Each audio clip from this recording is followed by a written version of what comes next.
Good evening. For the third consecutive day, irate protesters have taken to the streets of Denham Town to demonstrate the killing of 32-year-old Horain Glenn by a member of the Jamaica Defense Force on Saturday. Several residents, clad in white clothing and armed with placards, walked the streets chanting for justice as they declared Glenn was innocently murdered by law enforcement. Using anything they could get their hands on, protesters blocked the roads in the community, which has been declared a zone of special operations. Residents maintain Glenn was shot in cold blood. The deceased's aunt, Paula, gave our news team her account of what allegedly happened. Them a beat one little boy named Ice. You know see it? And me run go call the little boy father, say them a beat him. Me just in time for go see them buck Ice. I'm trying to care about the people them picnic and picnic see little boy father come here. By the time Ice father come in at the middle with him, Orient saying, no, little boy man necessary picnic that. And thing. One of them out of the crowd just run come dig him with the gun. You know see it? When them run come dig him with the gun. No, I say so not turn pan him for. One of them try to kick him. And thing. So me while them do that now Orient a flash him off back. Me and him niece named Silas run with him.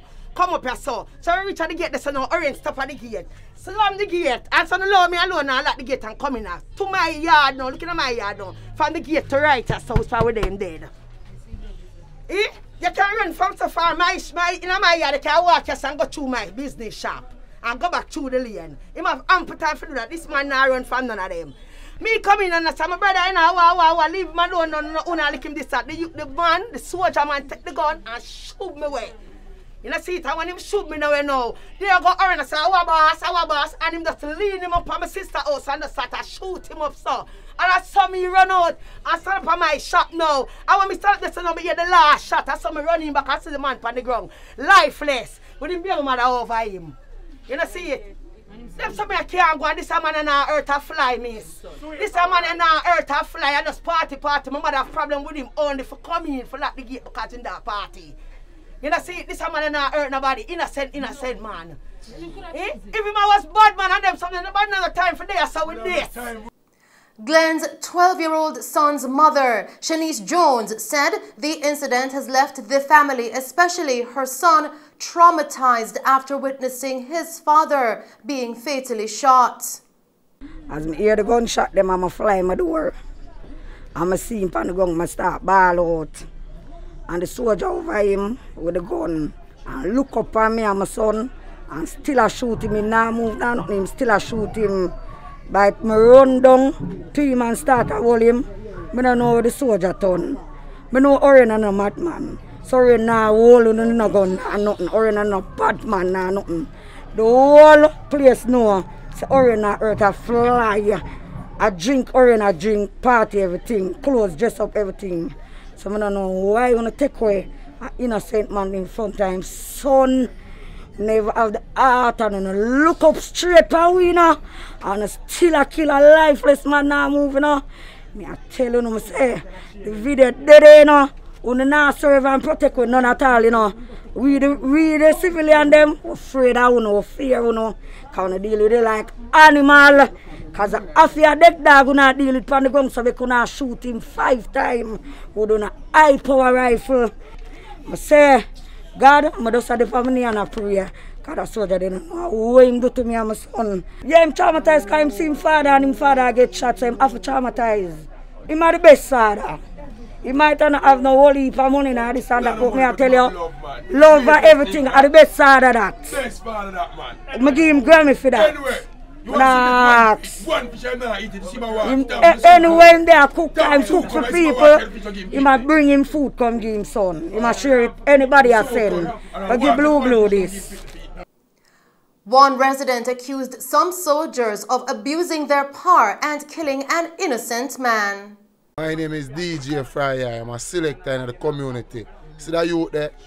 More time I even remember about some party. I say Fryer, you know, play now tonight. The party now keep. I just party, ball game and the girls. That's them things that the youth they deal with. Me I tell you, blade and come out clean.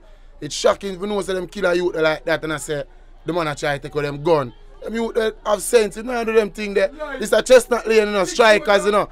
Over the years, People watch news and hear much people that are strikers, how much gunman and how much thing. You never see the people man strikers going like that. Them take it because they know say boy, him a gunman and they mix up. But they kill an innocent you like that, a revolution.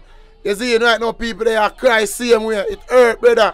You can't kill a youth just like that. The police and soldier, they about them as Zozo for serve and protect. Them a beat people and kill people, do people anything. Them catch up on road any hours and them do anything as they like, you know. Anything as them like. You innocent people and a gun and see them come hours and night. You have a try run and hide them to the street, you know. Because them not serve and protect you, you know. I beat and them thing there, you know. That me I tell you. Law enforcement, however, has a different account of the events that took place. According to the police, a JDF team was conducting an operation in the community at approximately 6:20 p.m. on Saturday when a group of men aroused their suspicions. The team reportedly approached the men and proceeded to search them. Now, during their search, Glenn, who reportedly had a beer bottle in his hand, proceeded to pour the contents onto a member of the JDF. The police say an attempt was subsequently made to take Glenn into custody when he allegedly ran into a yard at 97 Charles Street. He was pursued and reportedly attempted to disarm a soldier when he was shot. The injured man was assisted to the KPH where he died while being treated. JDF, in a statement issued over the weekend, said an internal investigation has been launched into the incident. They have since urged residents in the community to cooperate while the security forces conduct operations within the space to ensure the safety of law-abiding citizens. Now, Councillor for the Tivoli Gardens Division, Donovan Samuels, said that the circumstances surrounding the incident shows that something was definitely done wrong on the part of the soldier. Well, the residents are very upset about the killing of Orien. Orien, somebody who has been described as who was afraid of guns. Yeah. They are sure that he's not a gunman, and they figure that this soldier who did it should be punished like any other normal citizen who may have killed someone. Okay. As it is now, the people are demonstrating because they are hurt. And the truth is, these people never demonstrate. It's been a while now since we have had any kind of demonstration in West Kingston about the killing of anybody. So you know the people feel this time about this killing. Right? And a matter of fact, this is somebody I know personal, and this is not somebody who I know who's involved. And the citizens are right. He was murdered, and if you look at the video, it shows that this army man actually go for the youngster. The people pulled him away, and the soldier followed him to the yard. The incident happened on the street, you know, and it ended in the yard because these soldiers decided to follow the youngster to the yard. I mean, that is a whole heap of circumstances that show you that something wrong. So, you know, when I hear this thing about him hold on and gun and people hold them, it's a lot of crap. You can't do that to people. People have rights.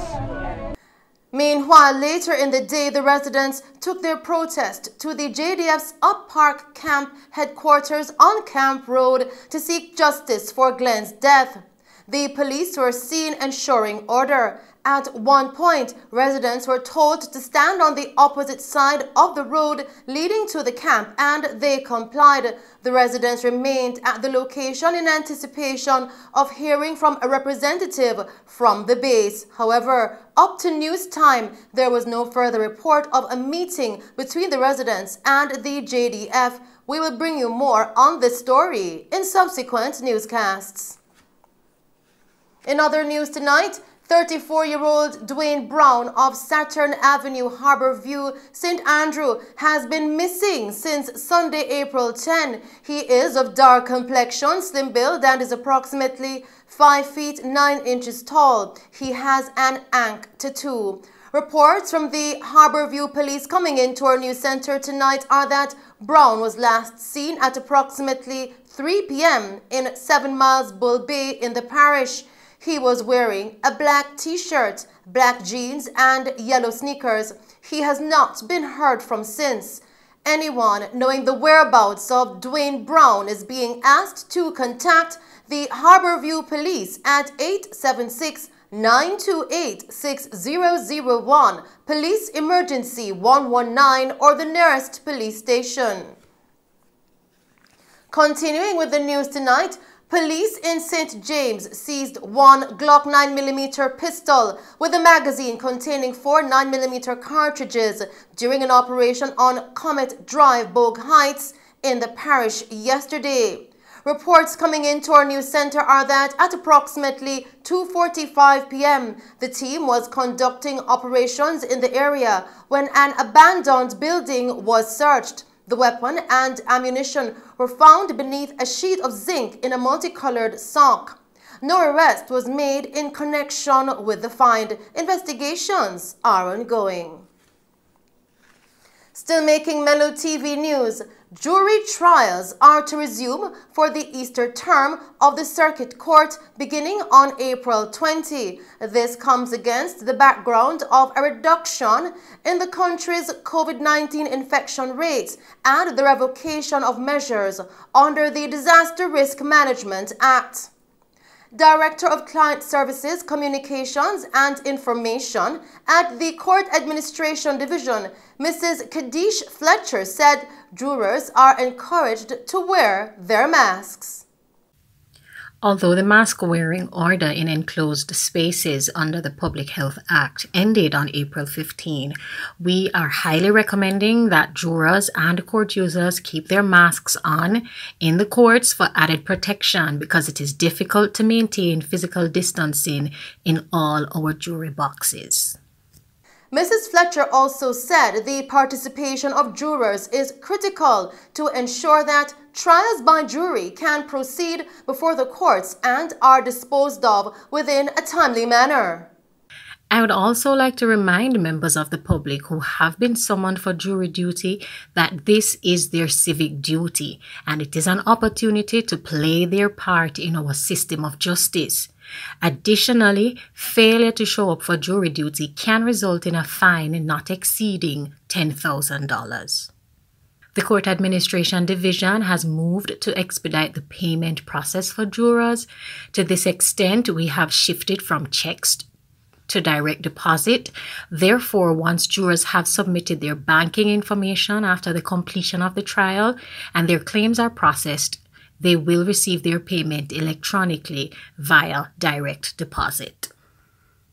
For further information, persons may contact the CAD at 876-754-8337 or call toll-free at 1-888-429-5269 or via email at customerservice@cad.gov.jm. Still tonight, the Ministry of Transport and Mining has signed a contract with TRL Software to provide its web-based accident and analysis software system, IMAP, to help make the island's roads safer. Portfolio Minister Audley Shaw made the disclosure at the 5th anniversary celebration of 876 on-the-go taxi service held at the University of Technology in Kingston recently. He said the software will be used to provide the latest techniques in crash data storage analysis and reporting and allow for improvements to be made to the road network to make them safer and save lives. Now, Jamaica currently uses a paper-based crash data collection and analysis system, but the introduction of a state-of-the-art software-based system that enables automatic photo, video, and data captioning will speed up the process of analysis. IMAP enables road safety professionals to identify problems based on in-depth analysis of accident data, establish safety goals based on identified problems which are measurable, realistic, and time-specific, plan programs of countermeasures, associated costs and timelines, implement and monitor programs to periodically check progress and evaluate the effectiveness of all interventions implemented. Mr. Shaw also used the occasion to encourage Jamaicans to adhere to the road safety rules to protect themselves and other road users. Continuing with the news, Deputy Mayor of Montego Bay, Councillor Richard Vernon, has made an impassioned plea for more young Jamaicans to get involved in the agricultural sector.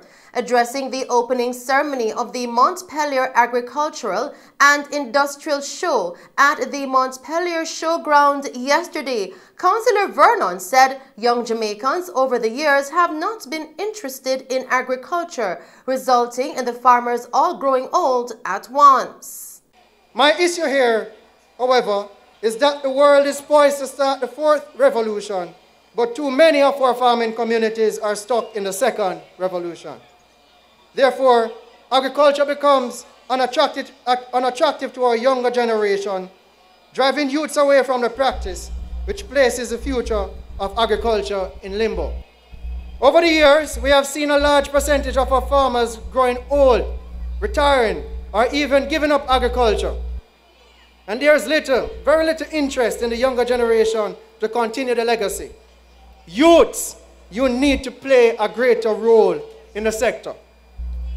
It is against this background that I encourage the youths to take up the government grants, the lands that the government is providing for agriculture, and the capacity development that it is offering, to bolster agriculture and to fill the gaps in food production.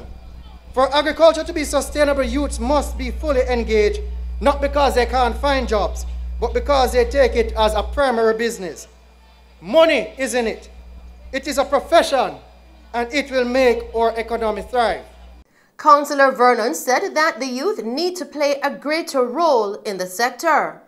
With so much arable land in Jamaica, unemployment should be zero. We should be sustaining ourselves and supplying the Caribbean region. As we build back stronger, I urge JAS to change gear. We need to have at least 80% of our agricultural sector in the third revolution. I urge our youth to get involved in 4-H clubs, and especially those who are dubbed as unattached, to take up the government grants and farming opportunities. Chopping some produce is safer and more sustainable than chopping the line. Our schools need to start getting serious about agriculture. It should be taught as a science course, but also as a business course. I call upon our youngsters of our wonderful municipality to roll up your sleeves and get involved in the agricultural sector, which is critical to safeguarding the country's food security and increasing growth in the sector. The St. James Municipal Council will be dedicating a portion of its local economic development grants to developing the agricultural sector during this fiscal year. Still tonight, the process to transform and rebrand the Rural Agricultural Development Authority, RADA, into a more modern organization has commenced following cabinet approval. Permanent Secretary in the Ministry of Agriculture and Fisheries, Dermot Spence, said that a re-engineered RADA will better serve an expanding, technologically driven farming community. He informed that Cabinet has approved $23 million to engage consultancy for the restructuring process to commence in this fiscal year. According to the Permanent Secretary, the ministry had embarked on a process of consultation with relevant stakeholders, and the consensus has been built over time that there is the need for review of the entity. He noted that the restructuring will see more specialists within the agency due to the diversification of crop production that is taking place in agriculture. Mr. Spence indicated that with a restructured RADA, there will be an increase in the cadre of extension officers so that their work becomes more strategic and the support in terms of the equipment and tools that they need. We turn our attention now to tonight's COVID-19 update, where Jamaica yesterday reported 31 new cases of COVID-19, increasing the total of confirmed cases reported on the island to 129,312. According to the latest statistics from the Ministry of Health and Wellness, the country also reported one additional virus-related death. The death toll since the start of the pandemic now stands at 2,932. The country also recorded 80 new recoveries, increasing the total of recovered persons now to 82,693, with 299 confirmed active cases. Of the newly reported cases, there were 11 females and 20 males, ranging in age from 1 day to 108 years. The latest victim is a 68-year-old male from St. James who died in March of 2021. And those are the stories making news. We now take a break and then join Christopher Scott with the latest in sports.